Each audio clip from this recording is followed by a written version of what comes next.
Oshinoko chapter 131 is here after its break last week, and this chapter gives us a look into Ai's dark past, as well as Akane starting to make her moves in stopping Aqua. We also got a gorgeous colour cover for the new volume 13, featuring Best Mom Miyako. She looks stunning here, and it's great to see her grace the cover. I think this is her first one, if I remember rightly. We also got a look at the cover for the first volume cover of the Oshinoko novel, which looks deeper into Ai's career as an idol, as well as the first look and goodbyes between Goru and Serena. This cover looks so freaking gorgeous, man. So chapter 130 ended with Aqua watching the DVD Ai had left for him, where she said that she was going to tell him all about his father and ask both him and Ruby of her final request. So chapter 131 begins with a look into Ai's past. It begins by saying, "Let me tell you a story about me and him," referring to Hikaru here. We see Ai leaving the orphanage as her narration continues to say, "But where should I start?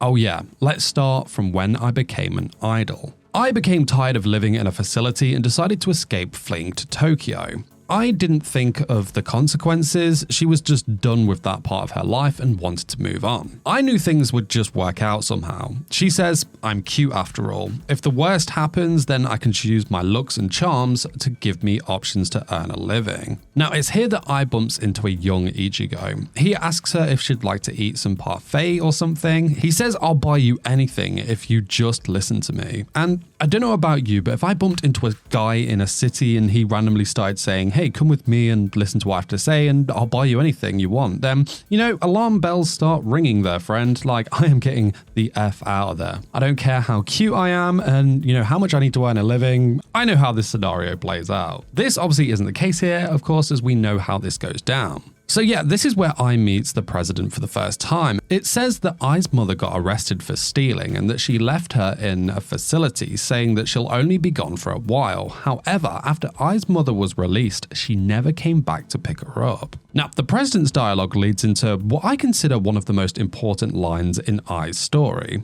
It says, "Could it be that you actually want to love someone too?" While communicating with the words "I love you," a lie may become true one day. This line is really important to Ai's character, as she just wants to love and find someone who loves her. We get more of an understanding through her abandonment that she'd struggle with the concept of love and, being at such a young age too. Not understanding the concept of love or being taught it. No, I guess you could say never ever really being given it. Hearing these words as her first real lesson of love from Ichigo really kind of messed with her head going forward and made her tale really tragic, as she was just a girl searching for not only love itself, but also what love is, and if she was actually capable of these feelings or if it was all just lies. Now, back to the chapter, and we get this gorgeous panel of Ai reacting to those words as she says that's when she decided to become an idol. It wasn't all plain sailing, of course, as Ai's narration continues, saying it was quite difficult from there. The facility forbids minors from working, so they had to clear up some troublesome issues like guarantors and such. Ai is brought to a rehearsal room where she meets the other girls at the agency and is seen rehearsing on her own. And this is where the penny dropped for me, and I felt like a bit of a fool. We see that the other girls are Akane, Memcho, and Kana. Now, I don't know if I was alone here, but I thought this was Ai telling her story on the DVD, but we were actually seeing some scenes from the movie here. I was completely fooled. Was I being a dumbass here, or was Ruby just absolutely smashing it as Ai? Moving on, we see this old woman smoking a cigarette, refusing Ichigo's request of becoming Ai's guarantor. Now, I'm under the impression that she's in charge of the facility Ai was left at based on how well that she seemed to know Ai's mother. This lady says Ai's mother is a total loser and she doesn't want to have anything to do with her. She says her daughter is an idol, such a shameful job. This woman certainly isn't the nicest lady you'll come across. She continues to say Ai's mother was a filthy woman who earned a living by flirting with men and that the apple doesn't fall far from the tree. Like mother, like daughter, I'm sure Ai will sell her body too. I'm not really getting a good impression of this woman. I don't know about you. Now, Ichigo slams down the dollar, like $10,000 in fact, saying that for just the use of her name, she'll be Ai's guarantor in name only and will only have to deal with social workers from time to time. Other than that, he promises that he won't cause her any problems. Ichigo says he'll arrange everything until he can become her guarantor himself. The woman interrupts him to say that the $10,000 is not enough. Bitch, what? She says, pay me double and I'll think about it. Well, like, what a scumbag move. But you can't hate the hustle, though, to be fair. If you have the cojones to do so, then why not? It does look like a deal is struck, though. Ichigo tells Ai that everything is taken care of, and though it did take longer than he expected, they won't have any problems moving forward. He then welcomes her to Bikamachi as the scene comes to a close. We then move on to Memcho, Kana, and Akane as Memcho asks, how true do you think this story is?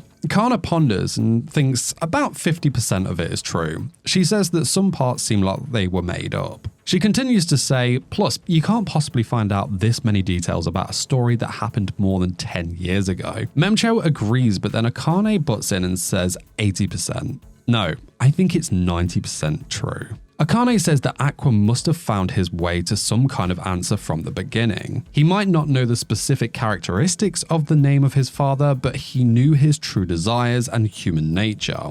That's why he easily believed that Seijiro Urihara was his father. Kana says, but this is a very broad topic, unless they asked the people involved perhaps. Again, Akane is the one whose insight I really do believe because of just how good she is at reading people, but we find out later on in the chapter exactly why she says this. It's also a cool nod to Aqua and how good he is at reading people too. It said he didn't know specifics like a name, but he knew how that person thought, how they act and what their intentions were. It's like we see Aqua as this master of manipulation, but I think we gloss over the fact that he is way smarter than just that. Man, like, he wasn't just a doctor, but his intellect has always been very impressive. Now, we then move on to Aqua, who is meeting with someone pretty special here. This woman says, I loved that kid. She was my only daughter after all. Of course I loved her. It's here that we get our very first look at Ai's mother, Ayumi Hoshino.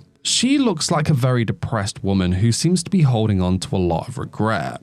We can definitely see that she's related to Ai here, and it's cool to see her. I honestly didn't think that we would get this. Now, she says that she was going to pick her up someday. She says, I wanted to pick her up myself, Aqua questions her. He says, well, why didn't you? And Ai's mother says that it was because she was too attractive. And it's here that we learn something pretty dark. Ai's mother says that the guy she was dating, a guy that she was actually thinking of marrying, had started to make eyes at Ai. It gets worse as she reveals that at the time, Ai was only 8 or 9 years old. That is so bad, man. Like, this guy must have been a grade A douchebag for sure. Now, Ai's mother does say that despite Ai's age, she had already grown up to be a woman and that she was frighteningly beautiful. She continues to say that every day she felt uneasy. She was angry at the man and at the same time jealous of her own daughter. As a result, their family fell apart, and after she was arrested for petty theft, she never met Ai again. And I won't lie, but I really felt for her mother here. Like, don't get me wrong, I side with Ai 100%, but I can kind of understand that there must have been this conflict going on in, like, her mother's head. What was going on was disgusting. The fact that the man she was with was looking at her daughter, even the jealous thing, I kind of see it. Almost. This was a man that she wanted to marry, so she must have been so in love, but in a cruel way, her daughter's beauty was stealing him from her. This is not Ai's fault, and don't forget, she is only 8 or 9, but the situation, I feel, would drive a person's mind crazy, and it looked to have done that with Ai's mother through this situation and the jealousy and whatnot. It makes me wonder, was Ai's mother put in a position where she was a single mother, found a guy in happiness, but then all this happened and it just kind of broke her, turned her into a criminal and a woman who wasn't the same as she once was, a woman who couldn't even face her own child? Now, I don't know if they'll flesh out more on this exactly, but it is very interesting. It's clear this woman feels guilt from the rest of the conversation in the chapter, and I just wonder if Ai's mother was actually a really nice person who just fell into this really dark place that changed her. What do you guys think about this one? Aqua is, of course, shocked upon hearing this. Ai's mother continues to say that if the same thing happened again, she's sure history would just repeat itself and that she would do the same thing again. She says, I know I'd just end up hurting her, so I had no choice but to stay away from her. And again, I can't help but feel for Ai's mother. I can't imagine what the news of her death was like either. That must have been... wow, bro. To me, she just looked like a woman who was trying to do the best for her daughter, and she just foolishly believed that staying away from her was the right thing to do. Now, Ai's mother tells Aqua that he can make the movie about it or do whatever he wants, but she doesn't feel like it's enough for her to make amends. She thanks him for coming and says that she thought she had no right to ever meet her grandson. Aqua then leaves the house, and who is waiting for him there? Yes, none other than Akane. She says talent affects people's lives for better or worse.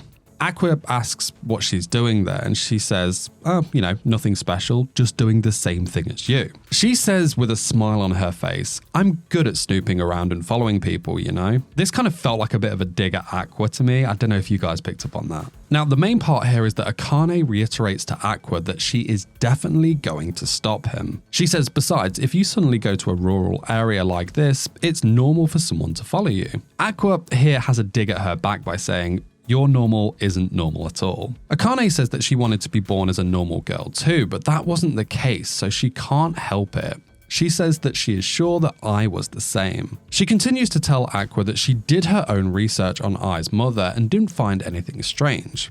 She says she's simply a mother who was abandoned by her child as a result of ill treatment. She says to Aqua, let's go home. There's nothing here anymore. Aqua ponders for a second before saying, yeah, you're right. And the chapter ends with Ai's mother watching Aqua and Akane leave. Very interesting chapter, this one. We of course got more of a look into Ai's past, and yeah, we of course met her mother too. A lot of really cool info to digest as we wait for the next chapter, which unfortunately is not coming next week as Oshinoko is on break again. Kind of a blessing for me though, as I'm actually getting married on Sunday and then I'm away in Tokyo for 2 weeks for my honeymoon. So because of that, I won't be here to review the next chapter, but I'll definitely be back for the next one. Now, what do you guys think of this chapter? What was your reaction to seeing Ai's mother for the first time? Let me know your thoughts in the comments below. And while you wait for the next video to drop, why not check out this video where I talk about the real reason why Ai was written out of Oshinoko so early, despite how amazing a character she was. But guys, that's it from me. I'll see you soon for some more. Till then, you take care. Peace, peace.